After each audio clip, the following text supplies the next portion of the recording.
you're still under oath, Professor? Thank you. Yes, Mr. Nel. May it please the court. Professor, I'm going to deal with the purpose of the report and ask you if you received a formal engagement document saying, draft the report, deal with this for the accused. Did you? No, sir, I did not.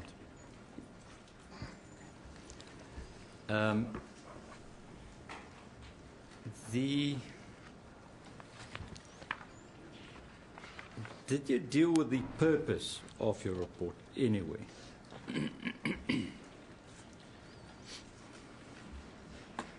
My lady, the purpose of my report is not dealt with in a preamble to my report. It goes right into it. But the purpose of my report was to explain to the court factors that might be of importance to assist the court in their understanding of the situation. So they were to be in those three areas with respect to my knowledge of the accused, my knowledge of disability and the role of vulnerability in disability, and my work in the flight and flight response and startle response, and my work in physiology. And I wrote down when you started, understanding of this situation. Now, what situation are you referring to? How that might be relevant to this case. Might be relevant why the accused shot the deceased. Is that what you said? I can't answer that question. No, might be relevant to what situation then? The situation is he shot the deceased. Is that what you say? Telling the court, look at this. This could be relevant for reasons why he shot the deceased or not? No, my lady, not at all. My relevance is to explain anxiety in the role of athletes, explain my knowledge of the individual, and explain the flight and flight response, and to help explain how the flight and flight response may have been involved in the events of the 14th of February. Why don't you want to tell the court how anxiety played a role in the accused shooting the deceased, how flight and fight response played a role in the accused shooting the deceased? You don't want to say that? No, because it's not my role to make those inferences. All I am saying, my lady, is that the way I know this individual is he is an anxious individual. I'm then explaining the role of anxiety in people with disabilities, and then I am explaining the role of anxiety in a physiological response. See, I will get back to that, but you see, Professor, that's the danger with a non-specified report and witness. We will argue when we do and try and convince the court of what you're saying. But you're here, therefore I want to know, what are you saying? Because Mr. Roo will say that you in fact said this, I will say that you said this. What are you saying? Are you saying your report must be taken into account to understand why the accused shot the deceased? My lady, my report can be taken into account and used any way which the court sees fit. What is your intention with it? My intention is to be as good as possible expert witness for the court, so that my experience and knowledge in the explained physiological phenomena and disability and the individual can be assisting as much as possible to the court, and then it is for the court to do with that knowledge whatever they wish. Now, you knew all along that your views would be used to interpret the facts in this matter. Am I right? I'm not sure what you meant by my views. I don't know which word you want to use. Your expertise and your report will be used to interpret the facts.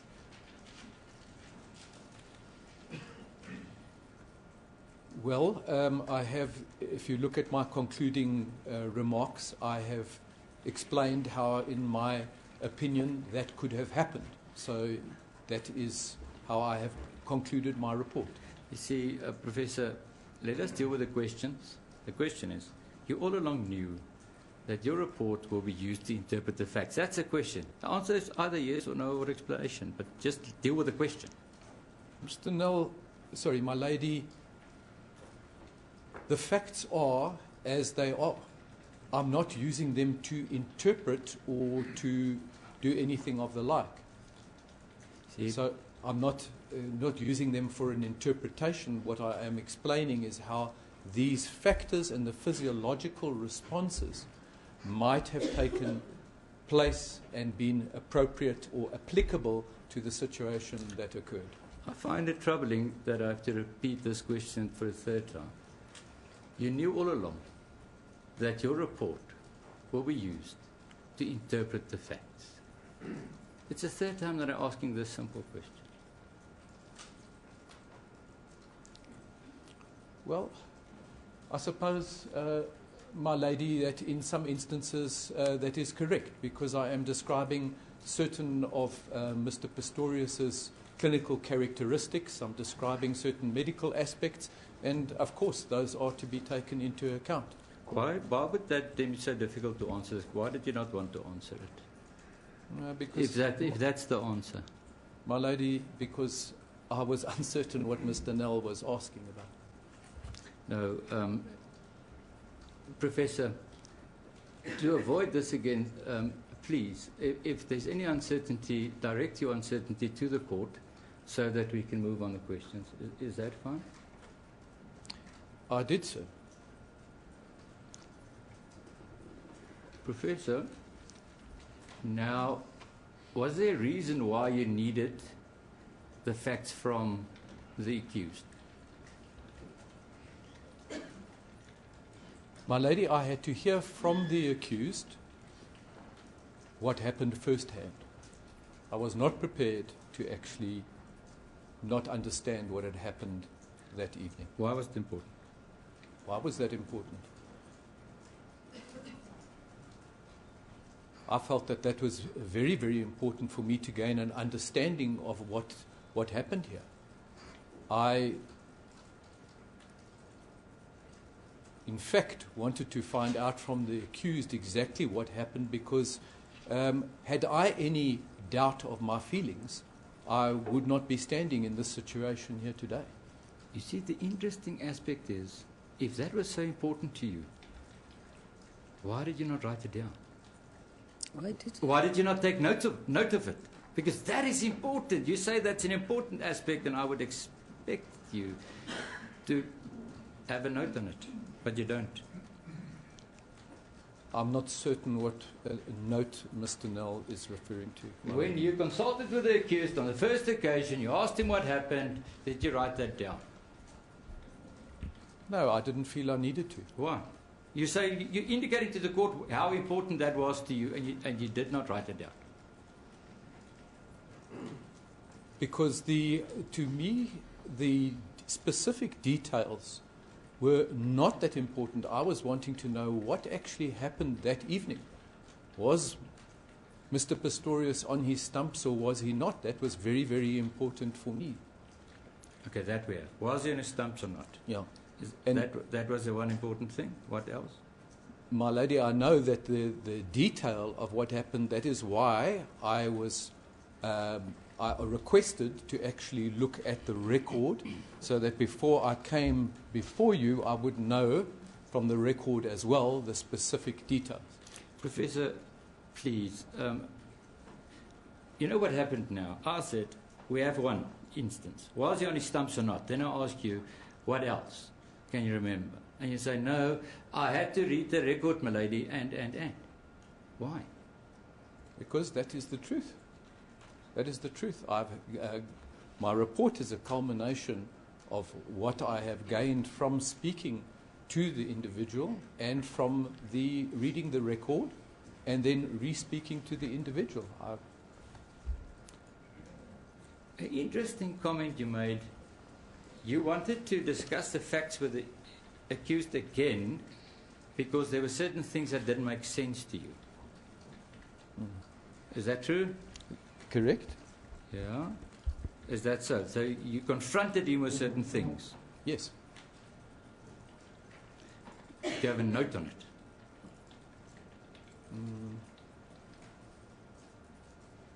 Yes, in fact I do. I just want to put this on record. I want to tell the court that you looked at me and you smiled and you took a file. Before you opened that file, why did you tell us that you never made notes before the break? Because I didn't make notes on the specific instances that you were referring to.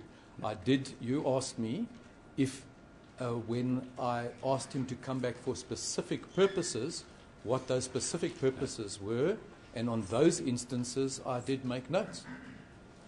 There were only 2 meetings, 1 and 2. Mm-hmm.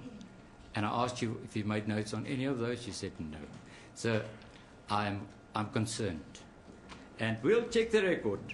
But Mr. Aldrich would have been up by now if I'm wrong. You said you made no notes. And lady, that bothers me. I made specific notes of the issues to do with the reason why I called Mr. Pistorius back for re-examination. No. So answer the question. Why did you tell us before the break that you made no notes? That is the only question I want you to answer. Because, my lady, Mr. Nell was referring to a different set of circumstances. He was asking me about notes in reference to a certain paragraph. Now, the reason I called Mr. Pistorius back is I was concerned about something else that I read in the record, and I needed to gain clarity on that with him, and on that issue, I did take notes. Let me just then understand, because if we get to your notes and we find any of the aspects dealt with in paragraph 46 and 47 in them, that would have been a lie. So the aspects dealt with in 46 and 47 would not be in your notes? No. None of that? No, sir. So? No. Not even which he subsequently believes to have been the magazine rack? No. Where did you get that? That was from a discussion with Mr. Pistorius. On the second time? No, that was on the first. You see, subsequent to what?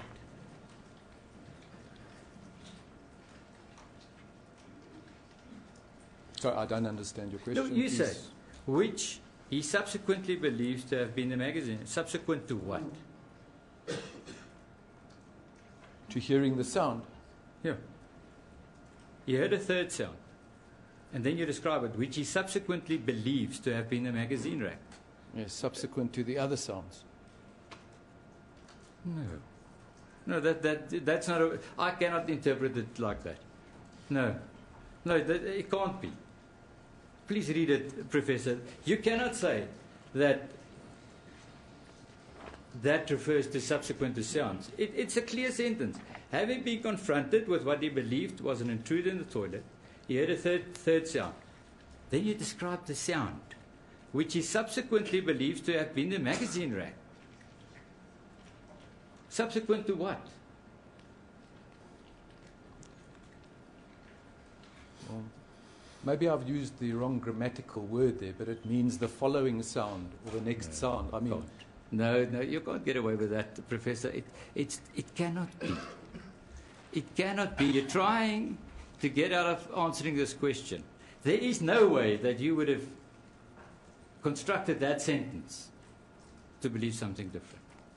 It's not true. And I'm worried that it's not true. Why? Why did you say subsequently? He subsequently believes. You worried what is not true? That he constructed the sentence in a different way, my lady. I see. Yeah, my lady, I don't know what more I can answer on this point. Okay. I'm not going away. I will deal with it. Let us deal with it. If the accused informed you subsequently that he thought it was a magazine rack, that would have happened on the second occasion.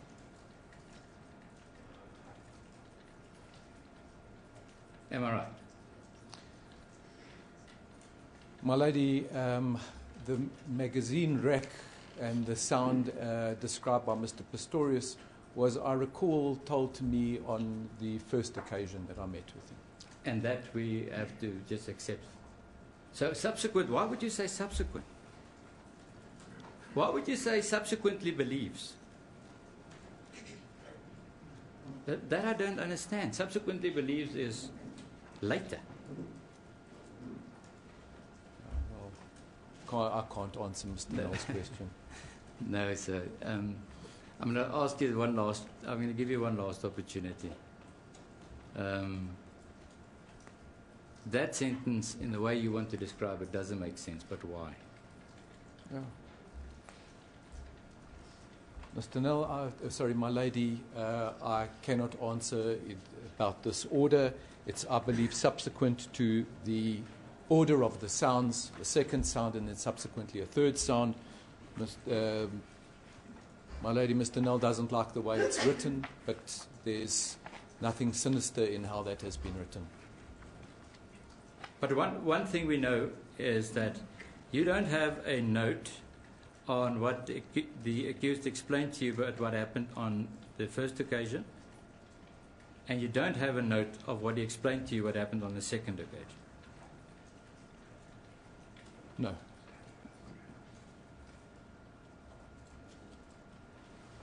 But I do have a copy of the record.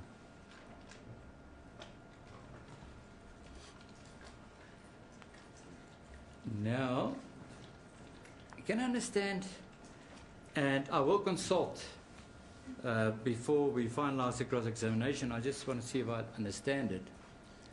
With your understanding of the flight or fight response, the fight response would be an immediate reaction. Am I right? If there's a startle, there will be immediate response to the startle. Am I right? Or Yes. am I wrong? No, you are correct. There can be three responses to a startle: a freeze, Yeah. a fright, Or a flight. a fight, and flight.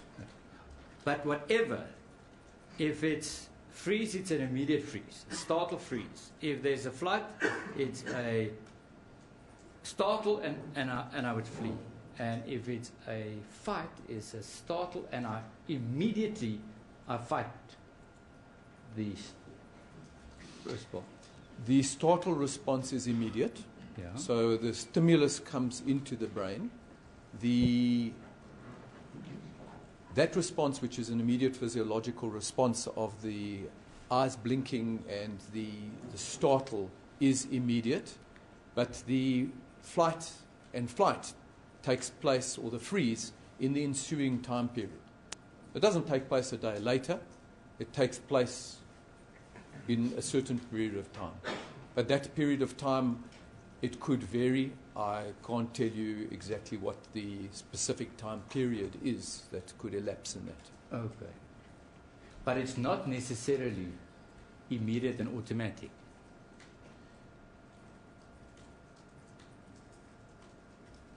No, there could be you could have that flight and flight response, or your fear response is that you are now into the state where you could actually now move into whichever direction that you want to move into.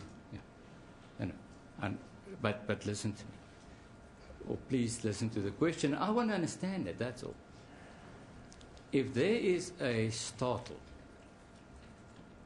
and I act on the startle, are you saying that my action would be automatic, whatever I choose?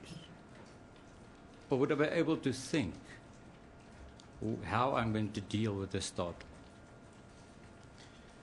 No, your startle is automatic. Yeah, it happens. And then there is that disconnect when there is a less cortical activity or planning, and then the inhibition or the unfettered response of the amygdala, which then goes into the flight and fright response. And then one would flee or fight. But let us just use examples. There's a startle. I listen to it. I think I'm going to approach it now and fight it. That is not an immediate action on the startle. I mean, there's lots of thinking and planning in it, which is not a fight reaction. Your question, sir? Is it? Am I right in saying that? Please, could you pose a question? Am I right in what I said to you? That's a question. No, then you need to rephrase it, because there were three components in lead up Okay. to that, and I'm not sure which one you're asking Okay, about. let me give you one. If there's a startle and time lapses, you're still with me. And So I there's a think- startle response, then there's a short period of time. Yes. And in that period of time, I think about what's going on and I then act. If I have time to think about it, it's not an immediate action. Am I right? On your startle. So the first part of your question is what happens immediately after the startle, and you refer to thinking. Yes. So now what we know is, as I've explained in the physiology, that there are those tracts in the brain that when the stimulus comes in, the hippocampal prefrontal medial cortex tract, which is fired and works, is inhibited, and the thinking brain stops. So when the flight and flight kicks in, there is less blood flow to the thinking brain, and less thinking occurs during that time. Okay. I can't quantify. We cannot quantify. It's so much a percentage reduction that occurs during that time. But we know from imaging studies that blood supply to that area of the brain decreases. So thinking is less. Yes. And I made a note, and that's why I asked you. You said the thinking brain would stop. But you've now clarified it by saying there'll be less thinking. Yes. Okay. And the longer it takes before you act, the more the thinking brain will come back to you. Well, once the flight and fright response kicks in, there is some kind of action that needs to be taken. Either you're going to fight or you're going to flee. So those are the two actions. Those are the only two actions that actually can occur. Okay. But now, so we all know where we're going with this question, so let's deal with it. Before we go there, if the accused version that he thought there was an intruder in the house is rejected by the court, your evidence would fall away. Do you agree with that? Yes.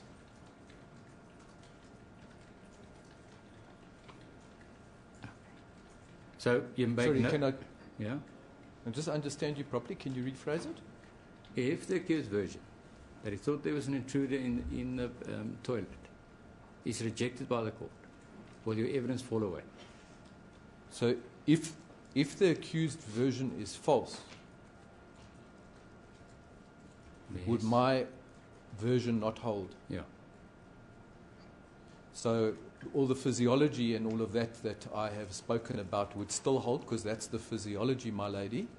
But obviously the application of it, if he did not believe there was an intruder in the house, would not hold.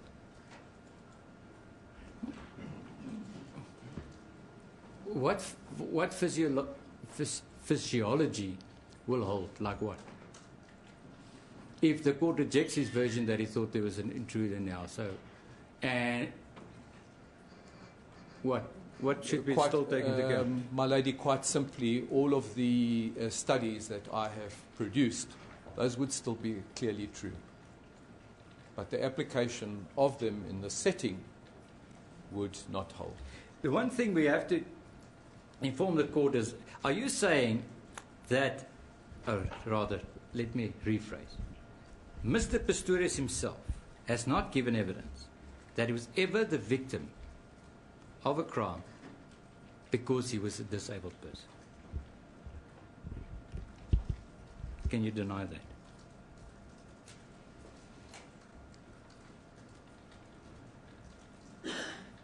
I'm not sure if he has been a victim. So I understand that he has been a victim of a crime. Whether he has interpreted that as being a victim of a crime because of his disability, that I don't recall.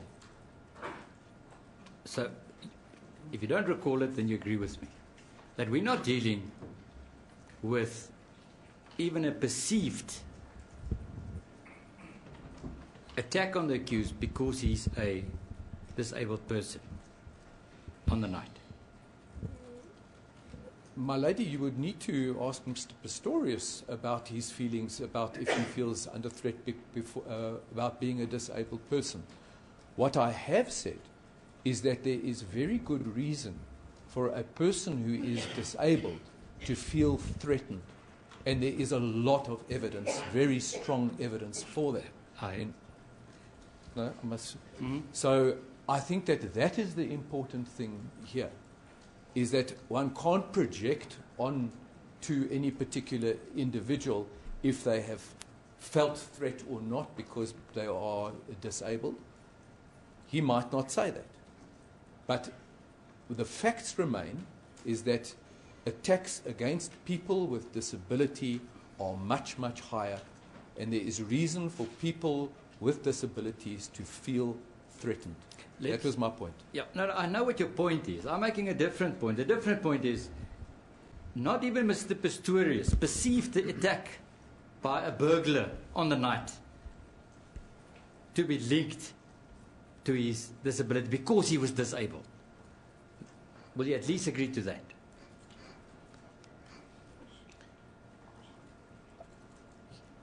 Certainly, in my knowledge, he hasn't said to me that there was a burglar there because he was disabled. Yeah. And he did not give you any indication of other times that he's been a victim because he was disabled. No, he has. He has described a number of occasions, even in his earlier years, when he was pushed down a hill because of the fact that he was on his prosthesis. And I recall another time where his legs were taken away and his bed was set alight. We don't know. You see, you can tell us all that. We don't know about it. He did not even say it himself. My lady, sorry, Mr. Yeah. Sorry. Can I continue? You can. My experience of Mr. Pistorius is that he downplays his disability. In fact, I will recall when this trial started and he was first put on the witness stand and it was put to him about his problems with his legs by Mr. Roux. He says, "What problems with my legs?" So the disabled part of Mr. Pistorius is, in my opinion, downplayed.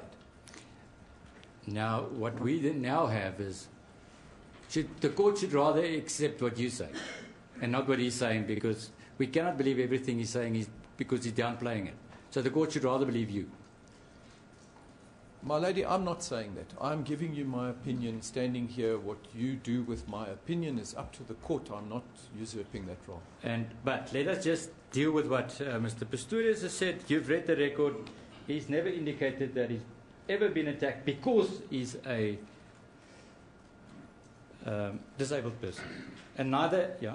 Besides those two instances that I recalled, he has never said that. No, you see, besides the two's not in the record.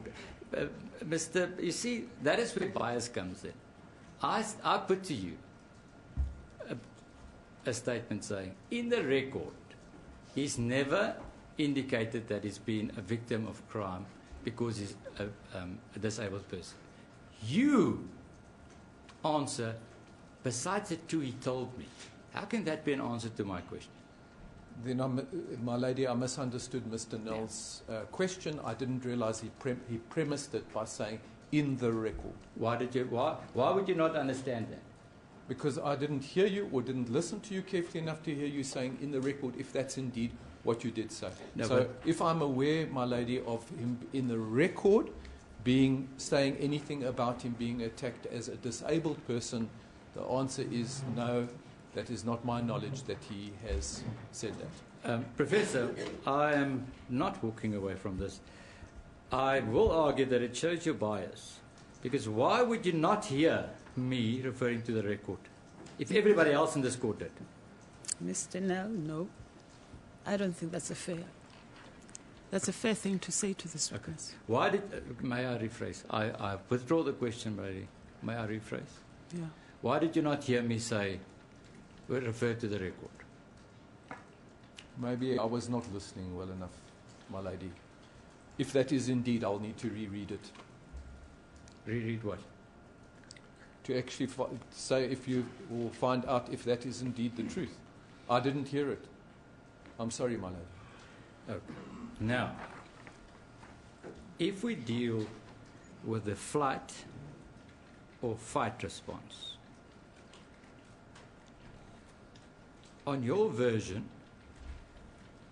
what was the first startle? First startle was the hearing of an opening knock of a window against a frame. And where was he when he heard that? I believe in the bedroom, my lady. And did he tell you where the deceased was? No, not that I can recall. Did you want to know?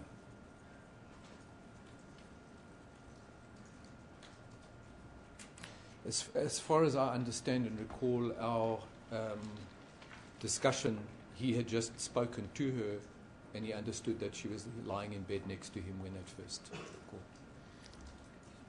And you say that you can now remember that he said that to you?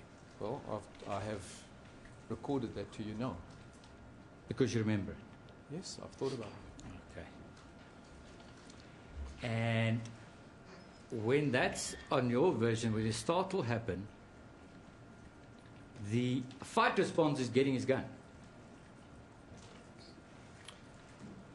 If I remember the record clearly, the next response was a freeze response. It says, I froze. Yes, and then? So then, as far as the startle is concerned, you get one of three things. Froze, you freeze, you flee, or you fight. So he froze. His first response was to freeze. Yeah, so now he froze. So whatever he done after that, that was him being in control of himself, thinking what he's doing. Well, I know that his next response, as he told me, was to go and get the gun next to his bed. No, you see, let us deal with just with your version. And you say, you explained to me so nicely. If there's a startle, one of three things. Freeze, flee, fight. In this instance, the startle had the freeze as a consequence. Yes. Now then, after that, you can't now freeze and then fight. Or what? No, because he has three various different reactions. There are 3 different auditory stimuli, as I understand this. Now, you see, are you talking about the other 3 sounds? Is that what you're saying? If you say 3 different stimuli, what are you referring to? 3 different sounds. Yeah, no. But you see, sir, we're not there. We're not there at the 3 different sounds. We're at sound 1. Good. Again, sir, I want to be as fair as possible. And that is, you have to listen to the question. And just answer the question I'm asking. As far as the first startle is concerned, the consequence of that startle was freezing. Am I right? Correct. Now, after that, he did not act in a fight mode after he froze because of that one stimuli.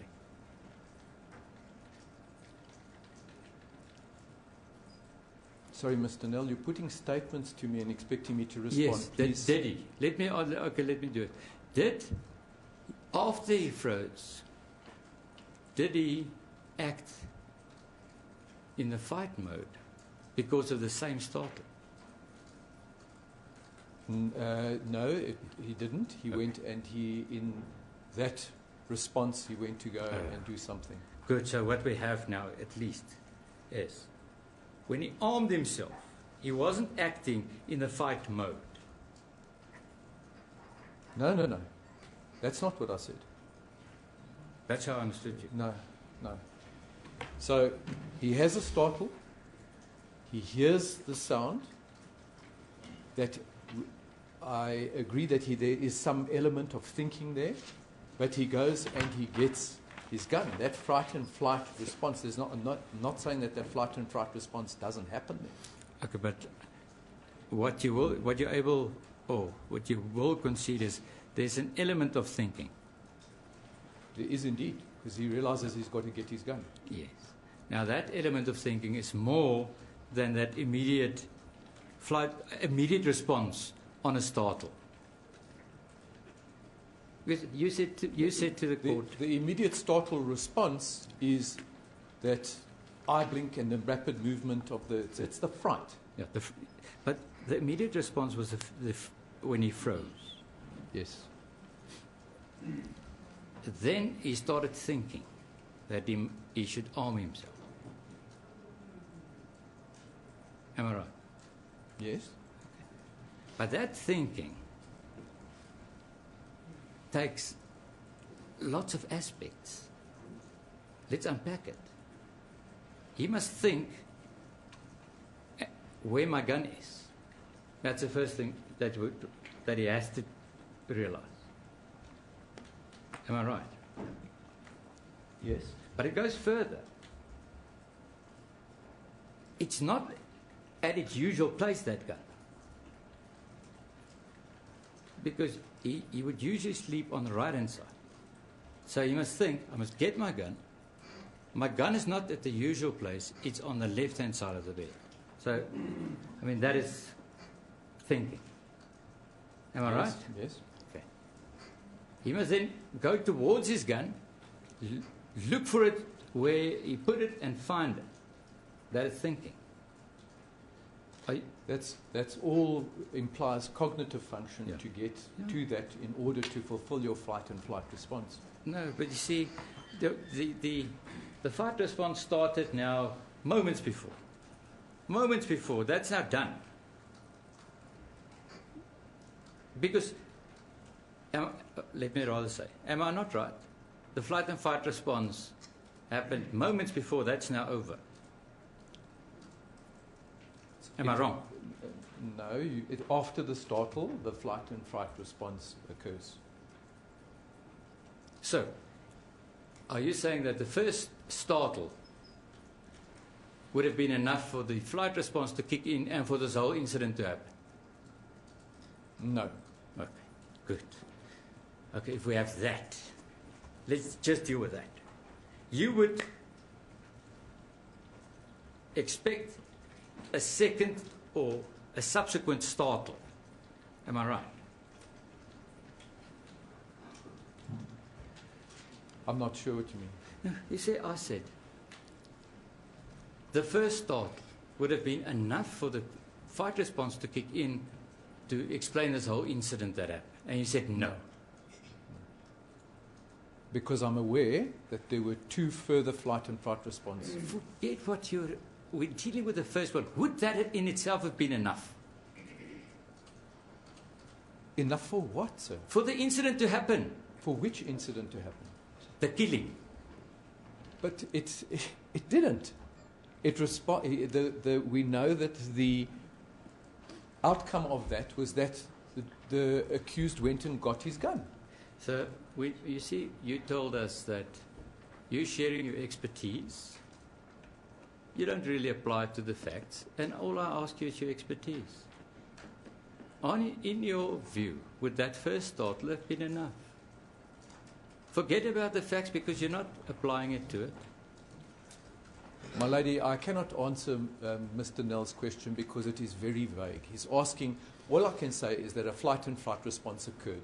Whether this was enough to cause the whole incident, I don't know. How must I answer that question? Hold on, I thought you were talking about the startle, not The about first the startle. response. The Yeah. first the startle. first startle.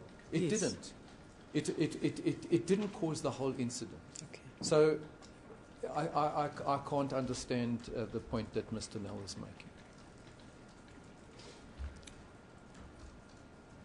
Well, then I'll try and make my point better.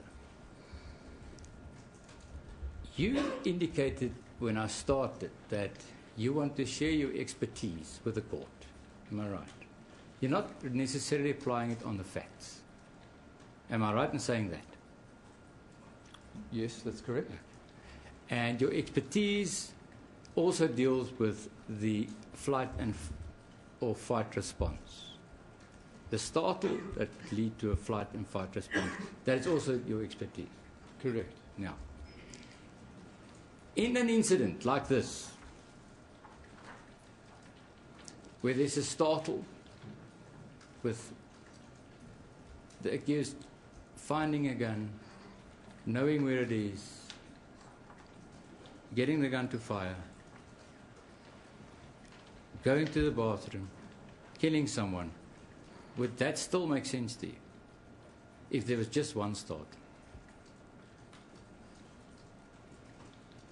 No, there would need to be more startles. Okay, good. Now, there we are.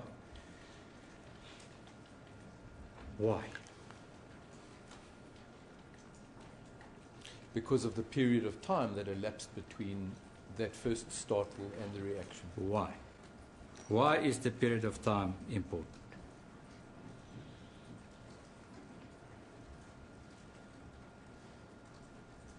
Again, I actually am not certain of the point that you're trying to make. You see, you're thinking of the point I'm trying to make and you're not listening to the questions. As an expert witness, that is a very strange way of going about it. You gave an answer to, I said, you said you would expect a second startle. I said, why? You said, because of the period of time is important. I say, why? Now you say you don't know what point I'm making. I find it very strange. Why is it important, the period of time? My lady, I am not understanding Mr. Nell's line of questioning here. So I'm hesitant You don't understand the question itself? Yeah, or the sequencing of the questions. I'm not sure that you should be your concern. The counsel decides how he's going to ask his questions. If you cannot assist because you don't know, you simply say you don't know. I'm going to ask Mr. Nell. If you cannot remember, you say you don't remember. Ask his question again. Please ask the question again, Mr. Nell. That's a good business, Malady. Malady, it will be an explanation. I have to go through 3 questions, if the court will allow me. The first question is, I asked you if you would have expected a different startle. You said yes. I then asked you a follow-up question. Why would you expect a certain, a different startle? You said, because the period of time is important. The time lapse is important. And I ask, why is the time lapse important? Because what would happen is that physiological response would diminish in a certain period of time. So there would be a fright and flight response that would abate, and then there would be the return of physiology to baseline if there was no threat. So that's how I understand it. Why was it so difficult to give this answer? Because I didn't really understand what you were asking. No, that's not true. But in any case, let's carry on. So, now we have, but let's carry on. My lady, I really would ask for your help with this. I don't think it's fair or professional for Mr. Nell to make a comment like, no, that's not true. Then I'll do it easier. I will put it to you, Mr. sir. Nell, I didn't hear you, but if that's what you said, please withdraw that. As the court pleases. I put to you, sir, that I find it... Well, you haven't withdrawn it. I said I withdraw it, withdrawn my lady. Yes. I do. I find it interesting that you would not understand the question. What do you want to say to that? No, I have nothing to say. You put a statement. I'm not responding to a statement, my lady. Now let us carry on, sir. We are now where the accused found his gun. He deholsters the gun because the gun is in a holster. You know that? No? You didn't know that? No. Okay, but I'm telling you. Okay. The gun was... He found the gun. He deholsters the gun because the gun was in a holster. He then got the gun ready to fire. Did you know that? I assume so. No. How can the answer be assume so? I asked you, did you know that? You say, I assume so. Mr. Nell, I wasn't, my lady, I was not there. I am going on what I have learnt from Mr. Pistorius and the record. I am not an expert in the record. I can't quote line for line what happened. So I am relying on, in this instance, Mr. Nell to explain these things to me. Professor, the question was, do you know it? Do you know it that he got his firearm ready to fire? You say, I assume so.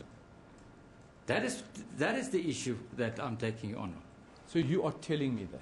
So from what you are telling me, I understand it and I assume so. I'm asking you a question again. So, as you stand there, you never knew that he had to deholster his gun, am I right? That is correct. Did you know that he had to get it ready to fire? You have informed me that. You see, you're not answering the question. My lady, I am. You're answering I have informed you. The question is, did you know that? I did know that because Mr. Nell told me that. No. But you see, sir, the way you act and the way you answer will give rise to argument later. Now, then, the accused was careful before he entered the passage. You know that? I do know that. That he wanted to see if there was somebody coming into the place. But now at that stage, he's not acting in terms of the flight risk, or is he? The response. Is he still under that response, not thinking, acting in terms of the startle or not? My lady, he would have heightened concentrations of stress hormones going through his body at that time, as I understand from the literature. Yes, but let us just go back to where we started.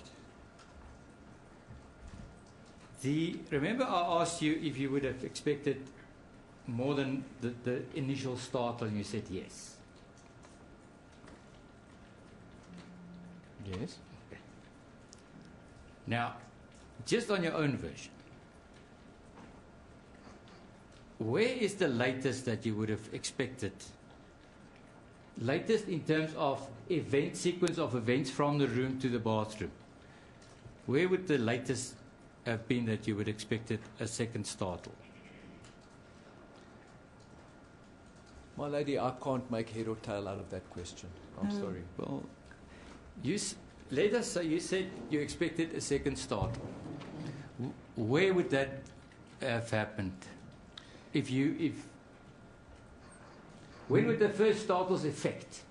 And I'm using effect because I don't have another word for it. When would that not have been applicable? My lady, again, I say to you, I do not understand Mr. Nell's question. When did the Try again, Mr. Nell. You see, sir, your evidence is you would have required a second start. And I said, why? Because you said because there's been a time lapse, and that's important. Is that correct? Yes, because I am aware that there were 3 noises. You see, sir, you said to the court, the time lapse is important. You explained it. Please don't think of the others now. Let's deal with your expertise. Do you understand that, sir? My lady, I'm not going to answer questions that I do not actually understand. That's true, and you shouldn't. Yes. No, you shouldn't, sir. And I will attempt to rephrase them till you understand them. Now,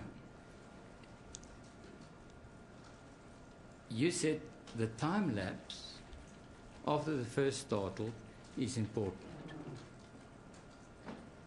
Am I correct? I said there was a time lapse. Let's start again. I will do that again. Now, when we started, we said the following.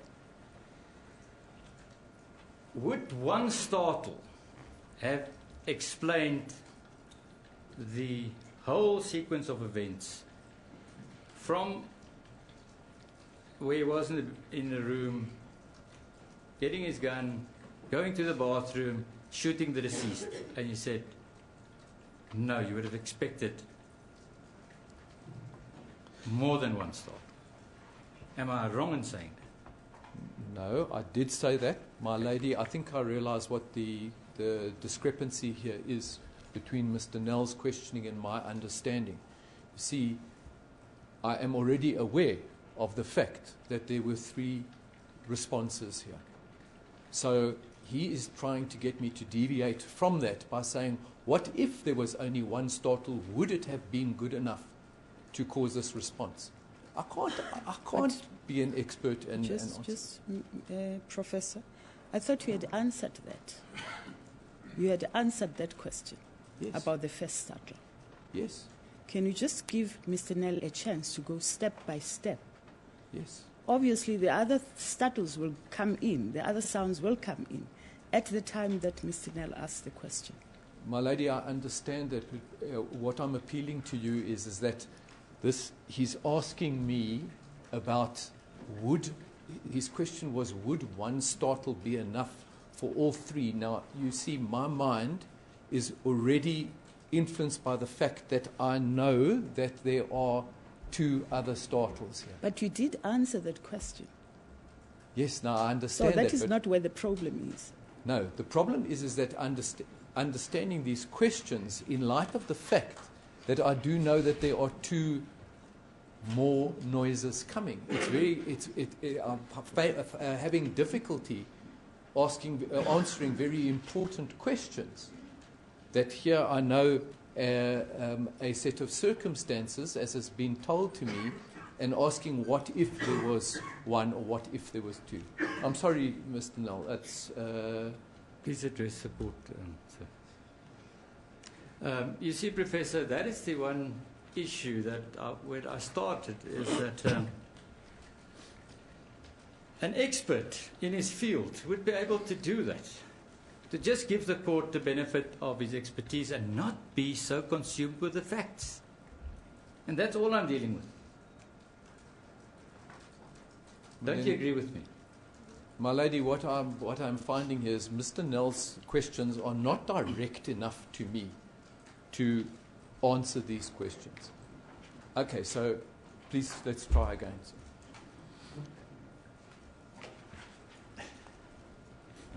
Yes. And if you don't understand, so let us just go through it again. You've answered the question that the one startle would not have been enough to explain the whole set of events on that morning that led to the killing of the deceased because of a time lapse. Am I right or wrong? Yes, I answered yes to that. Okay, good. Now, in this whole, and you know exactly what happened. When would the response on the first startle have moved out of the domain of the fight response linked to that startle? I am not in a position to give you a time period on that. What must we look at? We must look at cognitive function on what he did. Am I right? In order to know if he is out of the flight and fright response mode, my lady, one would need to measure heart rate, sweating, all of those type of sympathetic features. But we don't have it here. If we have to apply it to the facts, all we can do, the court can do, is to say he was clearly thinking, and therefore the thinking brain is in charge again. Am I right? No, because I don't think one can see it as an either or, my lady.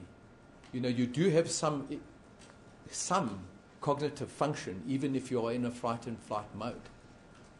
So there's not no brain function. There is some. We know that blood flow is diminished, but we don't know that there's nothing. That it would be highly unlikely that there is no function of the brain. Now, and I must get an answer to this, so I just have to rephrase it. If there wasn't a second startle and the accused acted in the way he did, the fight and flight response would not be able to explain his actions. Am I right? There are like three statements there, Mr. Null. I'm going to ask you, please, my lady, if they can be put to me one at a time. If the accused, if there was only one startle, do you have that? Yes. Just the initial startle. And the accused acted in the way he did and shot and killed the deceased. Do you have that? Yes. He would have acted outside of the domain of the flight response on the first start. I wouldn't be in a position to know that. I think perhaps the reference to flight response that is now put to the witness, we need to be very cautious here that what is put to the witness is in fact correct. Is Mr. Nell specifically referring to a flight response? We know of Not the fight. freeze. Is he talking about flight Or fight. or fright?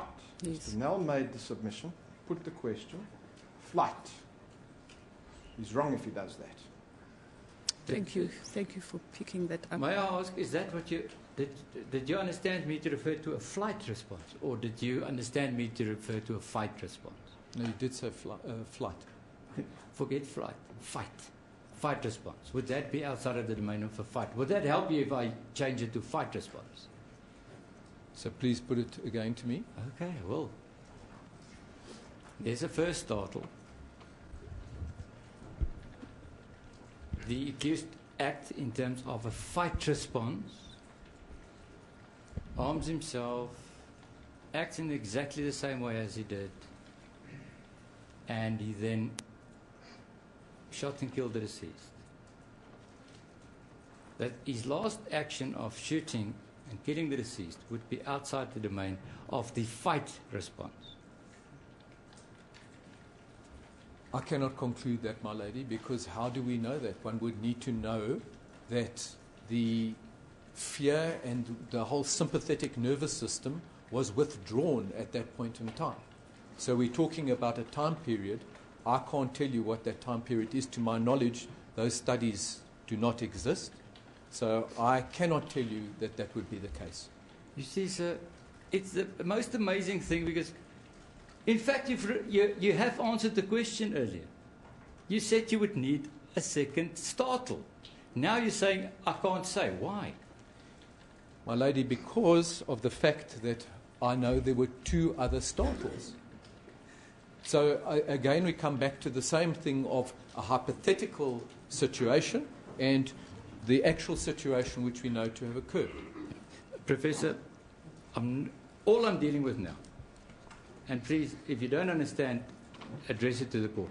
I'm dealing with a contradiction in your evidence. That's all. A contradiction in saying, I would have expected a second startle. Followed up right now by saying, I can't say. Why would you have those 2 contradictory answers in a question of an hour? My lady, I don't believe that those answers were contradictory. Mr. Nell put it to me that if there was one startle and that culminated in all of the events that ended up in the shooting, would that be outside the flight and fright response? That's how I understood that question to be put to me. And the answer is I don't know. I can't say that would be, because you would need to measure. You would need to measure the sympathetic nervous system at that time. But initially you said you would require a second or a subsequent startle because of the lapse of time. And I want you to explain that. Because there were 2 further noises which were the startles. No, sir. I'm not dealing with the 2 further. And you cannot get away from this, Professor. You yourself said you would expect a second startle. And that's all I'm asking you.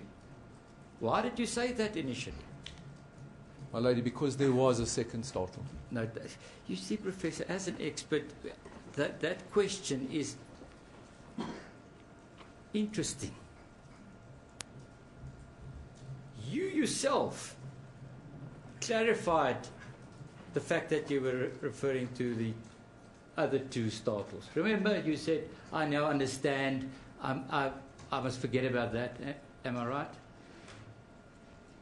I must not take that into account. Am I right? My lady, Mr. Nell has got me very confused. I am really sticking by what I have said here about the fact that there were 2 other startle responses, and that's what I was referring to. And I'm sorry, I can't assist further. No, unfortunately, Professor, it's not that easy. I'm not dealing I'm dealing with a contradiction. That's what I'm dealing with. A contradiction in your answers. And you have an opportunity now to deal with the contradiction. And that's all. Do you want the opportunity, or are you too confused? No, my lady, I would need to read the record and actually see exactly where the contradiction lies and what I have said, if Mr. Nell feels that I've contradicted myself. You see, Professor, it's the most interesting thing on this contradiction. Your previous answers does not make sense. And that is it's a concern. Do you want to comment on that? No, I have no comment. Now, let us deal with the scenario further. So, we have the accused arming himself, getting his gun ready, walking down the passage, constantly thinking, expecting, or at least have a lookout for people that may come from the front. Do you know that? I do know that. You do know that. However, my lady, I'm sorry, there was something that I do understand to be different to what Mr. Nell has put to me. Mr. Nell put to me that he was calming himself. That is not how I understand it. He explained to me that all muscles were tense and I was sweating and incredibly scared. I used the word armed himself, not calm himself. I heard calming. You himself. see, Professor, I have a problem. You think about those things. You think about calm. Why would you not hear arm? Because you want to respond to calm. No, No, Mr. Nell. no. No, it's still not fair. No. Let's then deal with it. As because this is my lady, I will rephrase. The accused armed himself, got the gun ready to fire, walked down the passage, had a look out for people that may come from the front. What is his intention now, as far as you're concerned? As far as I understand it, and this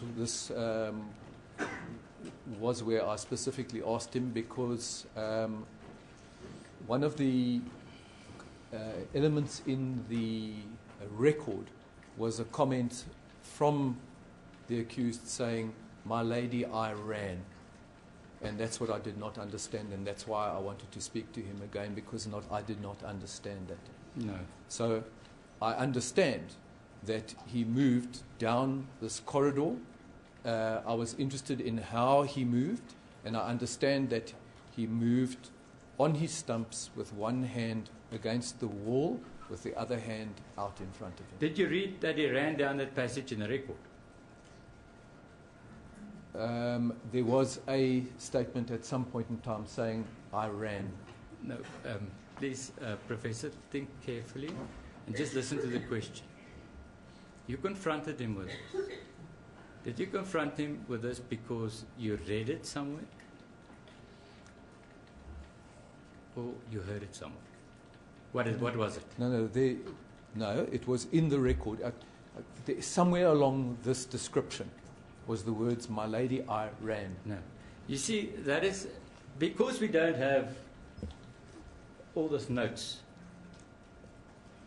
There's nowhere in the record or in his evidence that he ran down that passage approaching the bathroom. Nowhere. Why would that have concerned you?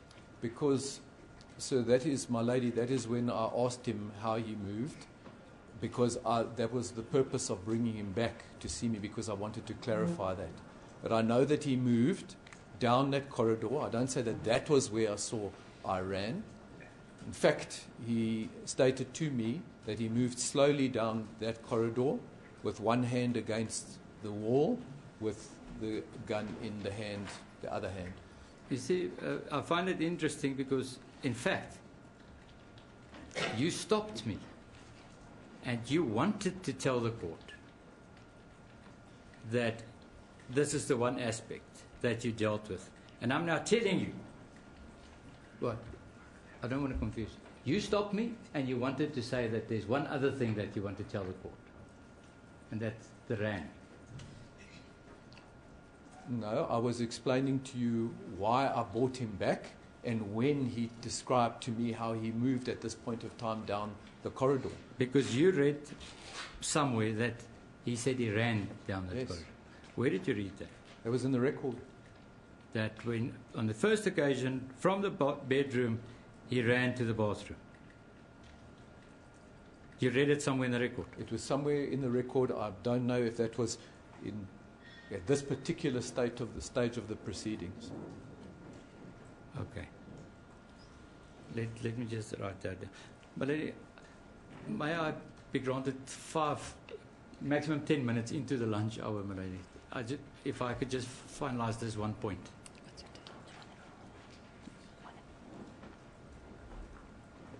What does your time say? It's already 2 minutes past 1, my lady. Oh, okay. So what do you need now? Just 5 more minutes just to finalize this Before line. we've... Okay, all right. No, that's fine. If it's fine with the court.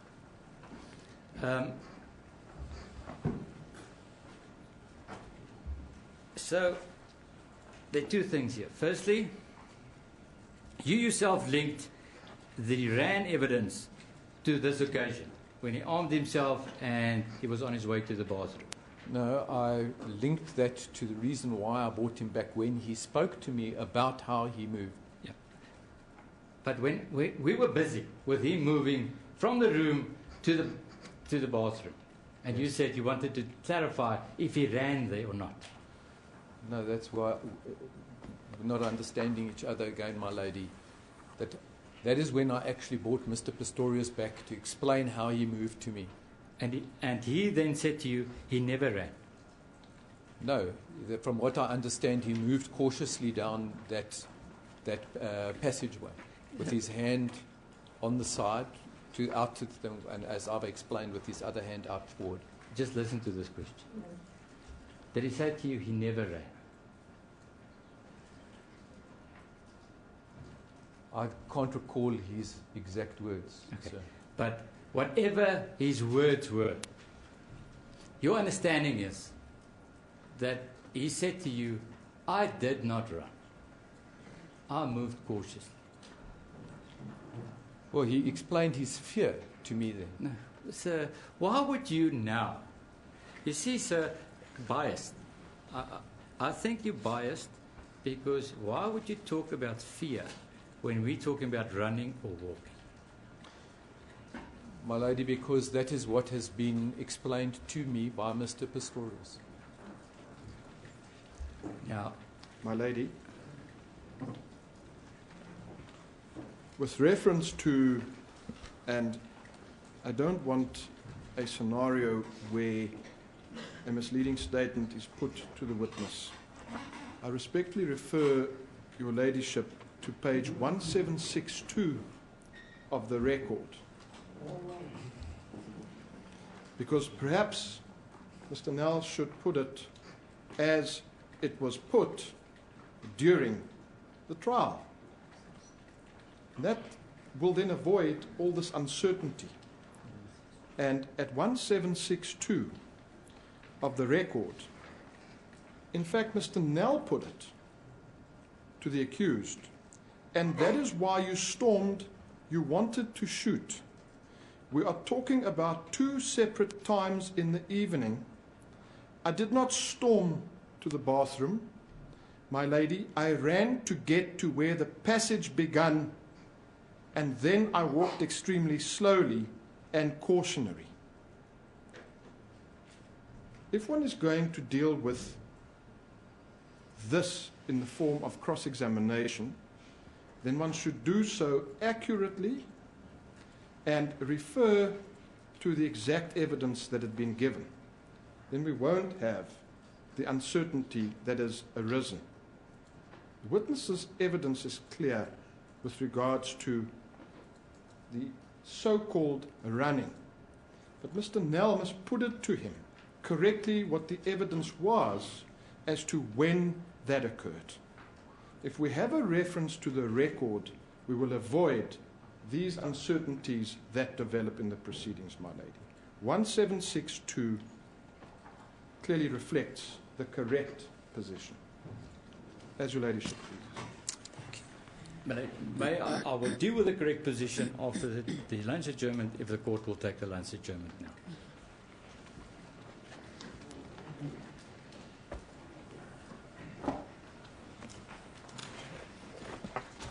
We'll take our lunch adjournment. Kan je ook bij de grote belang?